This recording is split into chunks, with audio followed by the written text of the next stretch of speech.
샬롬, 거래의 기술 5번째. 내가 거래를 성사시키는 방식은 아주 간단하고 분명하다. 목표를 높게 잡은 뒤 목표 달성을 위해 전진을 거듭할 뿐이다. 때때로 목표에 미달할 때도 있지만 대부분 경우 나는 원한 만큼의 목표를 달성한다. 나는 거래를 성사시키는 능력은 전부적인 것이라고 생각한다. 말하자면 유전인 셈이다. 그렇다고 똑똑해야만 거래를 잘 성사시키는 것은 아니다. 물론 좀 똑똑하기도 해야겠지만 대부분은 브로커로서의 본능에 좌우된다. 와튼 스쿨에서 전 과목 A 학점을 받고 IQ 170인 수재라 하더라도 브로커로서의 본능이 없으면 결코 성공적인 사업가가 될 수 없다. 그러나 이런 본능을 가진 사람들도 대부분은 용기가 없거나 그들의 잠재력을 발휘할 기회가 없기 때문에 자신들의 재능을 인식하지 못하는 경우가 많다. 어딘가에는 잭 니클라우스보다 골프를 더 잘 치고 크리스 에버트 또는 마르티나 나볼라티로바보다 테니스를 더 잘할 수 있는 능력을 가진 사람이 있을 수 있지만 불행하게도 골프나 테니스를 할 기회를 갖지 못해 그들의 재능을 발견하지 못하는 수도 있다는 얘기다. 그들은 직접 운동을 하는 대신 유명 선수들의 경기를 TV로 보면서 만족할 수도 있다.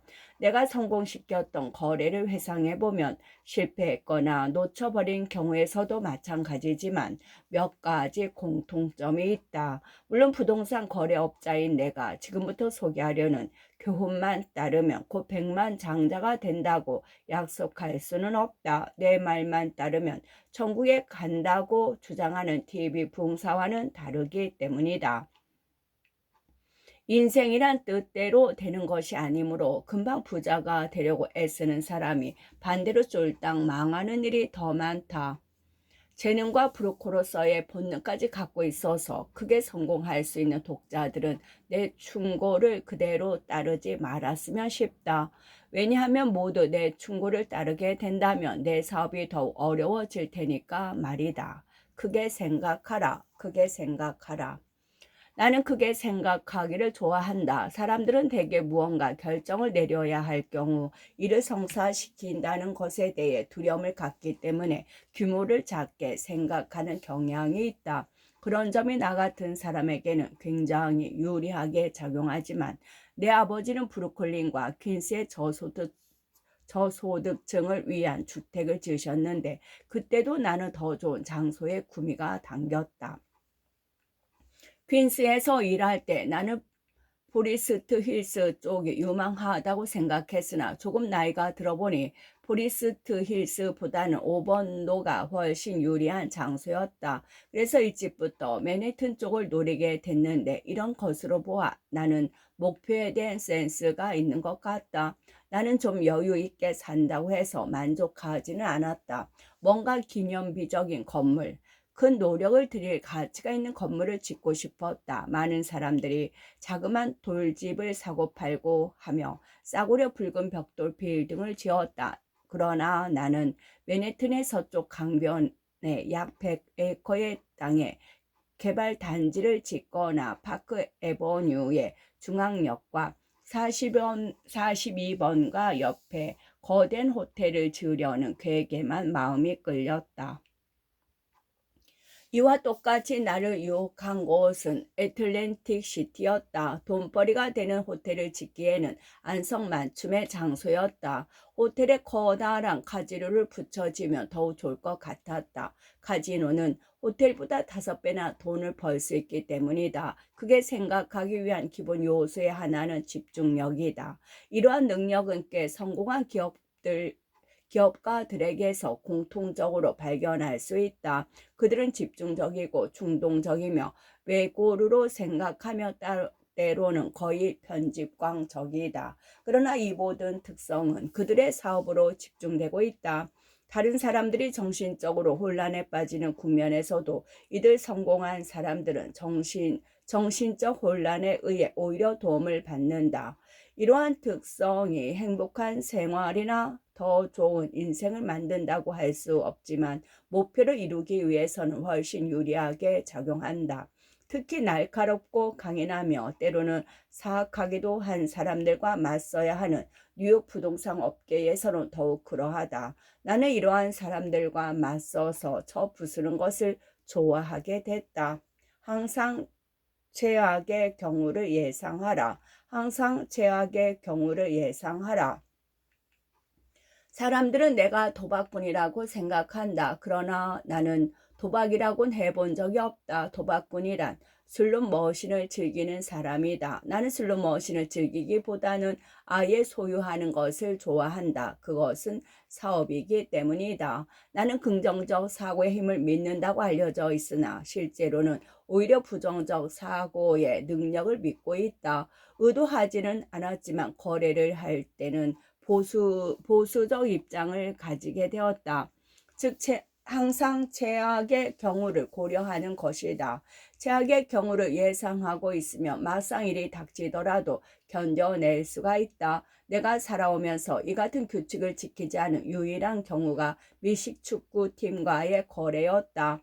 나는 성적이 신통치 않은 팀의 주식을 사가지고 그런대로 괜찮았는데 그만 독점 금지법에 걸려 일이 엉망이 되고 말았다. 그러나 큰 손해를 보지는 않았다. 요점은 이런 방식으로 일에 착수하면 그게 욕심을 내지 않게 된다는 점이다. 타석에서 볼 하나하나마다 홈런을 노린다면 그만큼 스트라이크 아웃 당할 확률도 높다. 가장 좋은 예는 애틀랜틱 시티에서 경험이다. 몇 년 전 별로 전망이 좋지 않은 대지 여러 필지를 구입했는데 성공 여부는 이 땅들 한 필지로 만들 수 있느냐에 달려 있었다. 그리고 그렇게 못하면 버리도 신통치 않을 판이었다. 그러나 막상 이 땅들을 하나로 묶은 뒤에도 나는 서두르지 않았다. 취득세를 물고 수백만 달러의 경비를 들어가며 도박장 허가가 나오기 전까지 천천히 건물 공사를 진행시켰다. 도박장 허가가 나오자 홀리데이 호텔 그룹에서 동업하자는 제의가 들어왔다. 몇몇 사람들은 동업할 필요가 없다. 왜 이익금을 절반을 포기하느냐고 의문을 제기했다. 그러나 홀리데이 호텔 그룹은 내가 토지를 구입하기 위해 지불한 대금과 함께 건축 비용 및 수년 동안 입은 손해까지 지불하겠다는 제의를 해왔다. 위험 부담을 떠맡으면서 카지노를 혼자 소유하느냐 아니면 한 푼도 들이지 않고 절반만 소유하느냐를 놓고 선택하기란 너무나 쉬운 문제였다. 이와는 반대로 베런 힐튼 씨는 같은 애틀랜틱 시티에 카지노를 지었을 때 모험을 했었다. 그는 될수록 빨리 카지노를 개장하기 위해 도박 면허를 신청함과 동시에 4억 달러를 투입해서 공사를 시작했다. 그러나 공사 완공 2달을 앞두고 그만 도박 면허 신청은 거부되었고 결국 막판에는 도박장을 내게 팔아야만 했다. 나는 그 도박장의 이름을 트럼프 캐슬이라고 지었으며 현재 전 세계에서 가장 영업이 잘 되는 호텔 카지노가 되었다. 선택의 폭을 최대한 넓혀라. 선택의 폭을 최대한 넓혀라. 나는 또한 유연한 자세를 유지한다. 한 가지 거래야만 몰두하지 않고 한 가지 방식만을 고집하지도 않는다. 많은 공을 한꺼번에 공중으로 던지면 멋있어 보이기는 하지만 일부는 땅에 떨어지기 마련이라는 사실을 초심자 여러분에게 상기시키고 싶다. 일단 거래가 성사되더라도 나는 최소한 6가지 방법을 동원해서 일을 추진시킨다. 왜냐하면 아무리 계획을 잘 세우더라도 무엇인가 복병이 될 만한 문제가 생길 가능성은 언제나 있기 때문이다. 예를 들어 트럼프 타워 건설을 위한 승인을 받지 못했다면 나는 미련 없이 다른 사무용 건물을 지었을 것이고 그 일 또한 잘 됐을 것이다. 또 애틀랜틱 시티로부터 카지노 개설 허가를 못 받았더라면 다른 도박장 면허 건축업자에게 건물을 팔아 이익을 챙길 수 있었다. 내가 맨해튼에서 처음 사업을 벌인 얘기를 소개해 볼까 한다. 나는 34번가에 있는 철도 부지를 매입할 수 있었다. 처음에는 정부의 보조를 얻어 주택을 지으려 했으나 재정 문제가 생겨 공공주택 자금을 융자받을 수가 없게 됐다. 나는 재빨리 마음을 바꿔 시의 컨벤션 센터를 건설하기로 계획하고 몇 년에 걸쳐 일을 추진했다. 시 정부는 물론 나의 계획을 채택했고 컨벤션 센터는 결국 완성됐다. 나의 계획이 채택되지 않았다면 물론 나는 제3의 계획을 추진했을 것이다. 발로 뛰면서 시장을 조사하라. 발로 뛰면서 시장을 조사하라. 시장에 대해 감각이 있는 사람이 있고 그렇지 못한 사람도 있다. 스티븐 스피벌그는 감각이 있는 사람이며 리 아이아코카나 주디스 크란츠도 그런 사람들이다. 우디 앨런이나 실베스터 스텔론 역시 시장 감각 있는 인물들이다. 일부에서는 스텔론을 비난하기도 하지만 그에게 돈을 빌려주면 손해는 보지 않는다. 41살밖에 안 됐지만 스텔론은 벌써 로키와 람보라는 위대한 인물들을 창조했다. 그는 가공되지 않은 금강석이자 전제이다. 그는 대중이 원하는 바를 알고 있으며 그것을 전달하고 있다. 나도 그 같은 본능을 갖고 있다고 확신한다. 나는 다른 사람이 만들어 놓은 그럴듯한 시장 조사는 믿지 않는다. 언제나 스스로 조사를 해서 결론을 낼 뿐이다. 나는 결론을 내기 전에 사람들에게 의견을 물어보기를 좋아한다. 땅을 살 생각이 있으면 주변에 사는 사람들에게 학교는 어떤지, 도둑은 없는지, 장보러 다니기는 편리한지 물어본다. 내가 사는 지방이 아닐 경우에는 택시를 잡아탄 뒤 운전사들에게 질문을 하기도 한다. 묻고 또 물어서 의문을 해결한 뒤에야 결론을 내리는 것이다. 신통하게 아무에게든 직접 물어서 얻는 결론이 항상 자문회사의 조사 결과보다 유용했었다. 자문회사는 보스턴에서부터 직원을 보내 뉴욕에 방을 빌린 뒤 10만 달러씩 대가를 받고 조사를 해주지만 별 신통한 결론이 나지 않을 뿐 아니라 조사가 끝났을 때는 이미 우리의 사업이 완결된 경우가 허다하다. 나는 또 비평가들도 신통하게 보지 않는다. 비평가들이란 서로 영향을 주기 위해서 무언가 끄적거릴 뿐이며 유행에 따라 너무나 잘 변하는 사람들이다. 어느 날은 하늘을 향해 치솟는 유리탑을 칭찬하다가 다음 주가 되면 옛날 건물을 끄집어내 세세한 부분과 장식들을 높이 평가하는 변덕쟁이들이다. 그들은 대중들이 무엇을 원하는가에 대한 생각이 거의 없다. 트럼프 타워도 완성되기 전에는 비평가들로부터 신통한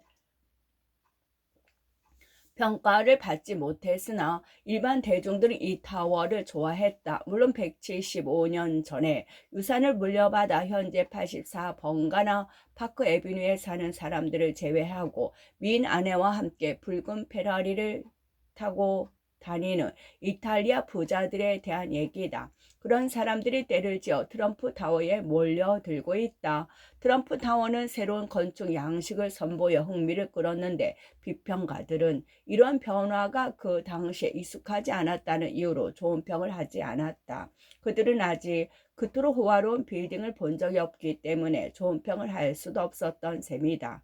나는 항상 본능을 따를 뿐이지만 새로운 모습을 보이는 것은 역시 좋은 일이다. 지렛대를 사용하라. 지렛대를 사용하라. 거래를 할 때 가장 나쁜 자세는 도저히 가망이 없다고 절망하는 일이다. 그런 태도를 보이면 상대방은 전의에 불타게 되고 당신이 이미 진 것이나 다름없기 때문이다. 최선의 방법은 힘을 내서 거래를 시작하는 것이고 당신의 힘을 내면 낼수록 그만큼 성공의 가능성은 커진다.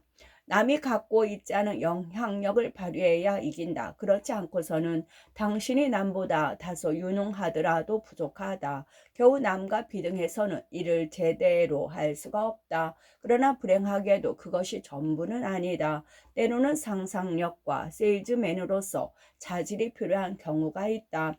다시 말해서 거래에서 이익을 얻을 수 있다고 상대방을 설득시켜야 한다. 1974년으로 거슬러 올라가 보자. 42번가에 있는 코모도어 호텔을 구입할 때 나는 호텔 주인을 설득해서 그들이 호텔을 폐업할 의사가 있음을 공표하게 했다. 그들이 발표를 한 뒤에 나는 조금도 부끄러워하지 않고 호텔이 문을 닫는 것이 얼마나 큰 불행인지를 강조하면서 다녔다.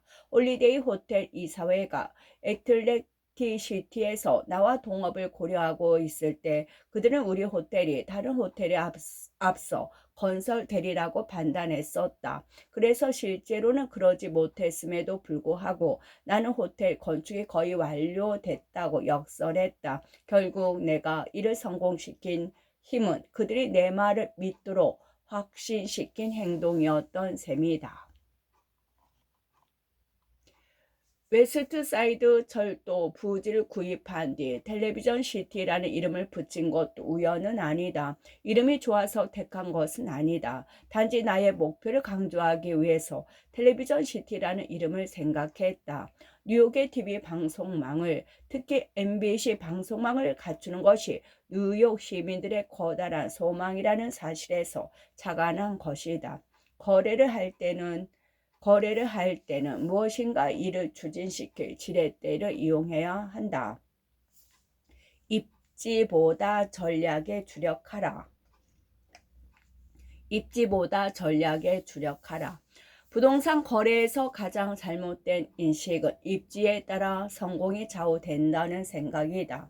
물론 자기가 하는 얘기에 명확한 뜻도 모르는 사람들이 이런 말을 하고 다니지만 중요한 것은 좋은 입지가 아니라 최선의 거래이다.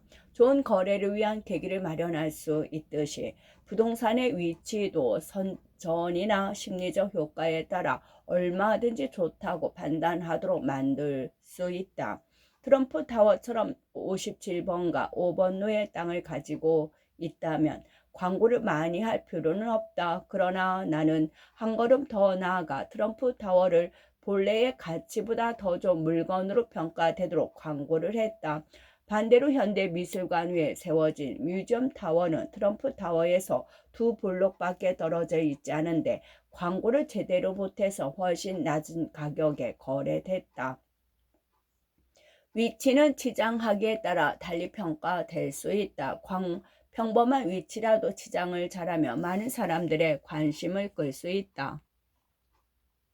트럼프 타워를 세운 뒤에 나는 아주 싼 값에 사들인 3번로의 부지에 트럼프 플라자를 지었다. 트럼프 타워의 이름값 덕분에 3번로에 세워진 그 건물도 굉장한 물건이 되었다. 많은 프리미엄까지 붙여 돈 많은 사람들의 눈길을 끌었다. 오늘날 3번로는 부유층이 사는 거리가 되었으며 트럼프 플라자는 대단한 성공을 거두었다. 내 말의 요점은 꼭 좋은 곳에 땅이 많은 돈을 투자한다고 해서 항상 돈을 버는 것은 아니라는 사실이다. 그렇게 하면 입지 조건이 나쁜 땅을 사는 경우와 마찬가지로 쫄딱 망할 수도 있다. 문제는 제일 좋은 입지의 땅을 놓치는 한이 있더라도 과도한 투자는 하지 말아야 한다는 것이다. 언론을 이용하라. 언론을 이용하라. 이 세상에서 제일 좋은 물건을 갖고 있다 하더라도 다른 사람이 모른다면 아무런 소용이 없다. 프랭크 시나트라처럼 좋은 목소리를 가진 가수가 매일 그의 차고에서만 노래를 부른다면 아무런 소용이 없다는 얘기다. 남의 관심을 불러일으켜 동요를 일으키게 해야 한다. 홍보 책임자를 고용해 많은 돈을 주고 당신의 소유물을 팔리게 하는 것도 한 가지 방법이 될 수는 있다. 그러나 그 방법은 시장 조사를 위해 조사원을 고용하는 것과 마찬가지며 당신 스스로 활동하는 만큼의 효과는 절대로 얻을 수가 없다. 언론은 항상 좋은 기사거리에 굶주려 있고 소재가 좋을수록 대서특필하게 된다는 속성을 나는 경험을 통해 배웠다. 당신이 조금 색다르거나 용기가 뛰어나거나 무언가 대담하고 논쟁거리가 되는 일을 하면 신문은 당신의 기사를 쓰게 된다. 따라서 나는 이를 조금 색다르게 처리했으며 논쟁이 빚어지는 것을 두려워하지 않았고 이 때문에 내가 관여한 거래는 다소 허황돼 보이기도 했다. 이런 성격 덕분에 나는 아주 젊어서부터 꽤 사업 수완을 보였다. 신문이 나를 주목하게 되어 내 기사를 쓰지 못해 안달을 하게 됐다. 언론이 항상 나를 좋아한다는 얘기는 아니다. 어떤 때는 긍정적인 기사를 쓰지만 어떤 경우에 헐뜯는 기사가 나올 때도 있다.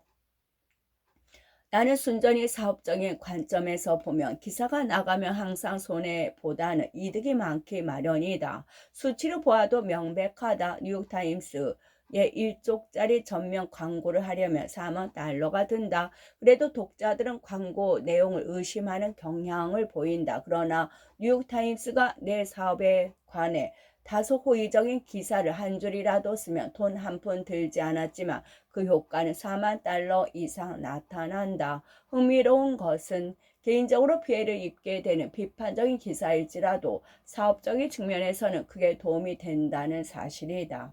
텔레비전 시티가 딱 들어맞는 본보기이다. 1985년 내가 대지를 구입했을 때 많은 사람들이 심지어 웨스트 사이드에 사는 사람들까지 거기에 100에이커나 되는 땅이 있다는 사실에 놀랐다.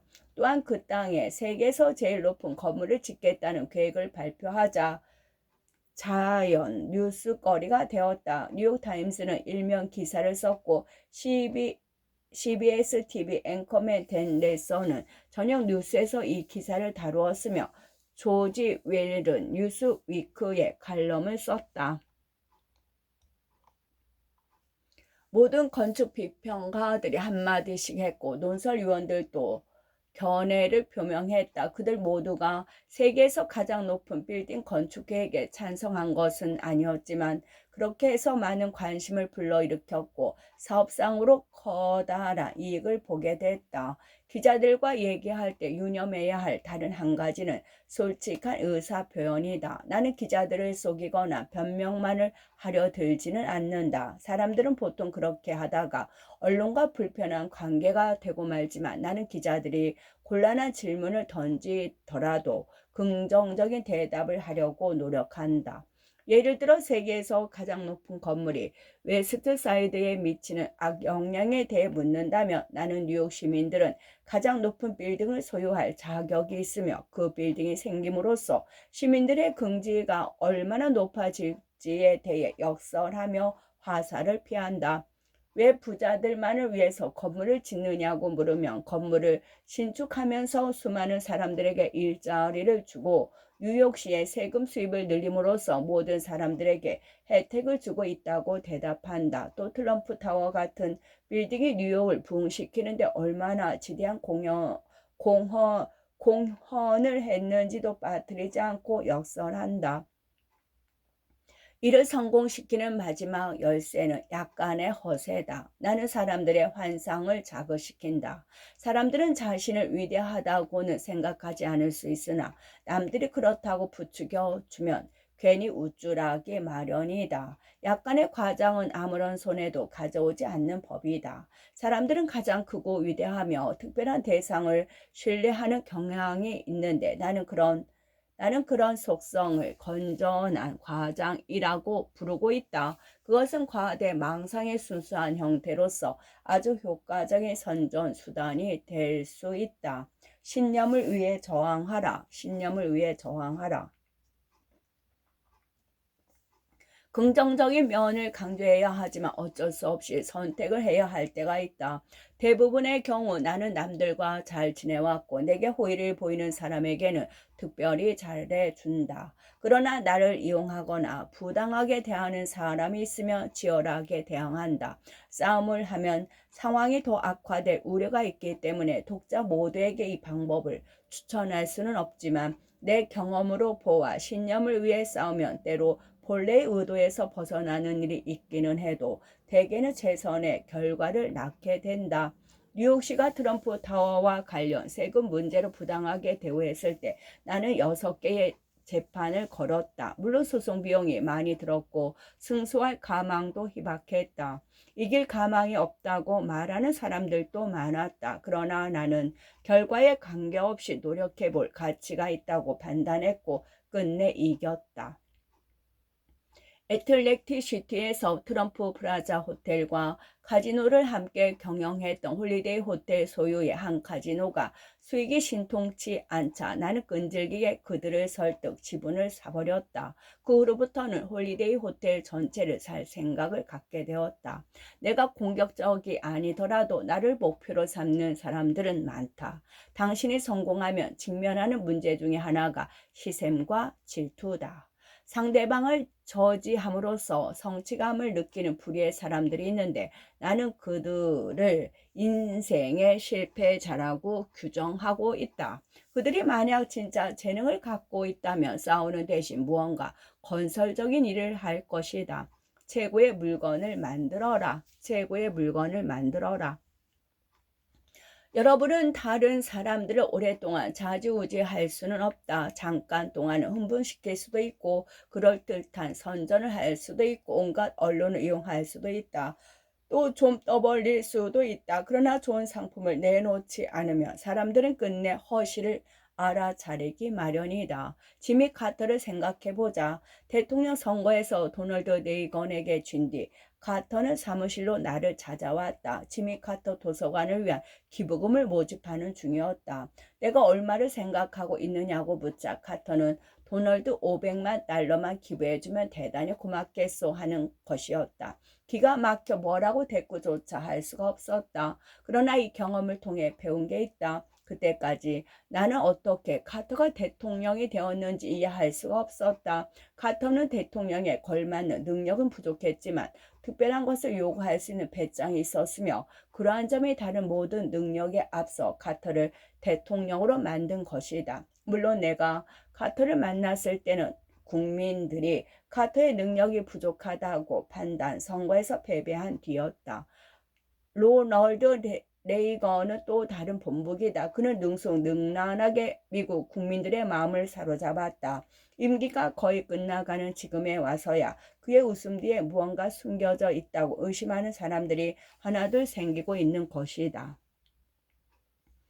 사업에서도 똑같은 경우가 생긴다. 트럼프 타워가 성공을 거두자 수많은 다른 업자들이 아트리움이 있는 건축 양식을 모방하려고 했다. 디자인을 모방하도록 지시가 내려졌고 설계도 준비가 진행되었으며 건축에 필요한 경비가 투입됐다. 그러나 그들은 청동 에스컬레이터를 설치하려면 100만 달러가 더 들고 폭포에는 200만 달러, 대리석에는 수백만 달러가 추가로 더 투입해야 한다는 사실을 알아차렸다. 그들은 결국 수백만 달러가 더 들어야 한다는 결론에 도달하자 꿈을 포기하고 말았다. 문제는 돈이다.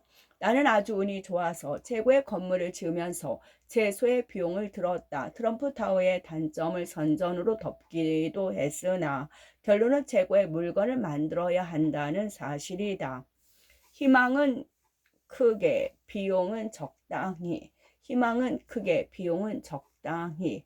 쓸만한 가치가 있으면 돈을 써야 한다. 그러나 적정 규모 이상으로 낭비해서는 안 된다. 저소득층의 주택을 지을 때 내가 고려한 주안점은 건물을 빨리 짓되 임대가 가능하도록 경비를 적게 들이는 방법이다.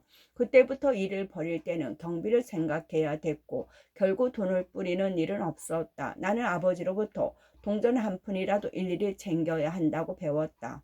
동전은 곧 지폐가 되기 때문이다. 요즘에도 나는 정부업자가 부당하게 액수를 늘렸다고 생각되면 5,000달러나 1만 달러짜리라 할지라도 전화를 걸어 불평을 하곤 한다.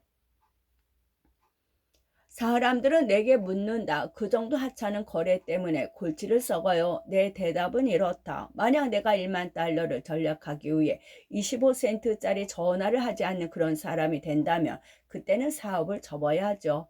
얘기의 핵심은 희망을 크게 가지되 적당한 비용을 들여 실현시키라는 것이다.